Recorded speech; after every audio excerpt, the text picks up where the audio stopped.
We've been here with BrighterMonday Uganda, and we've studied a lot.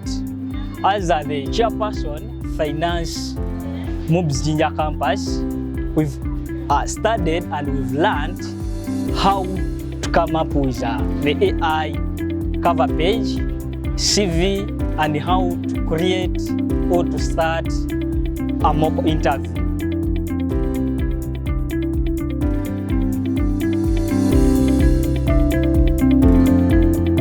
We used to find difficulties doing this, but through your help and the AI, we have learned how to write our CVs, how to interact before we go for our interviews, and gain more confidence there, because we know now that AI can help us go through all this. So I want to take this opportunity to thank the BrighterMonday Uganda for the chance granted to us to also get involved, to know the AI importance and the advanced technology which is ongoing in Uganda.